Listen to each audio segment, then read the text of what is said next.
দাদা, আমাদের কি যুব সাথী টাকা কি আজকে থেকে দেওয়া হবে? হ্যাঁ, যুব সাথী টাকা যে এপ্রিল মাস থেকে দিব বলেছিল আমাদের মাননীয় মুখ্যমন্ত্রী, সেটা ঘোষণা করে বলল, মানে ধর্ণা মঞ্চ থেকে তিনি নিজে ঘোষণা করেছে যে সেটা এপ্রিল মাস থেকে না, এখন থেকে দেওয়া হবে। তো কি বলেছে আমাদের মুখ্যমন্ত্রী সেটা আগে শুনুন ভালোভাবে, ঠিক আছে? আগে দেখুন ভিডিওটা ভালোভাবে, তারপরে আমি বিস্তারিত বলছি। আমরা 1 এপ্রিলটা একটু চেঞ্জ করে আজ থেকেই তাদের অ্যাকাউন্টে টাকা যাবে।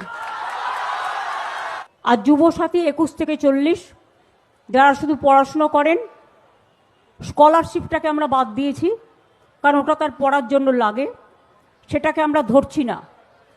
বাদবাকি অন্য কোনো স্কিম না পেয়ে থাকলে তারা সকলেই, আমরা বলেছিলাম 1 এপ্রিল থেকে টাকাটা তাদের অ্যাকাউন্টে যাবে।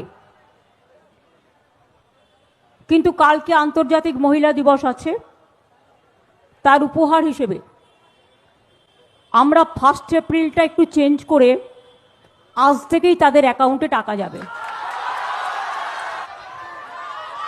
21 থেকে 40 বছর পর্যন্ত যারা আছেন তাদের প্রায় 90 লাখ থেকে 1 কোটি, 21 বছর থেকে 40 বছর পর্যন্ত প্রায় 90 লাখ থেকে 1 কোটি ছেলেমেয়েরা এই দরখাস্ত করেছেন, যারা অন্য কোনো স্কিমে নেই, শুধু স্কলারশিপ পায়।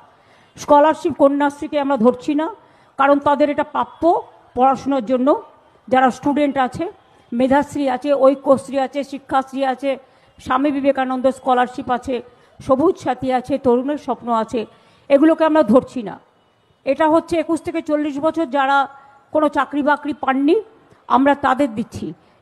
তো আপনারা ভিডিওটা দেখলেন যে দিদি কি বললো, যে এপ্রিল মাস থেকে নয়, আজকে থেকে চালু হবে। তো যে সকল দাদা ভাইরা অনলাইন করেছিল তাদের সম্ভবত মনে হয় এখন থেকে টাকা ঢুকতে শুরু করবে। আর যারা অনলাইন করেনি, অফলাইনে জমা করেছিল, তাদের অনলাইন কমপ্লিট হলে তাদেরও টাকা ঢুকবে। আর আপনারা জানেন দিদি বলেছিল, মানে মাননীয় মুখ্যমন্ত্রী, যে লক্ষ্মী ভাণ্ডারের টাকা দেবো, সেটাও ঢুকেছে। তিনি যেটা বলে সেটা ঠিকই হয়।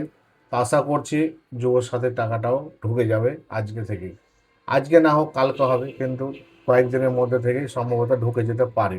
যেহেতু আমাদের মাননীয় মুখ্যমন্ত্রী তিনি নিজে ঘোষণা করেছেন, এটা আমি কিন্তু ব্যক্তিগতভাবে বলছি না, এটা ঘোষণা দেখে আপনাদের সাথে আমি শেয়ার করলাম।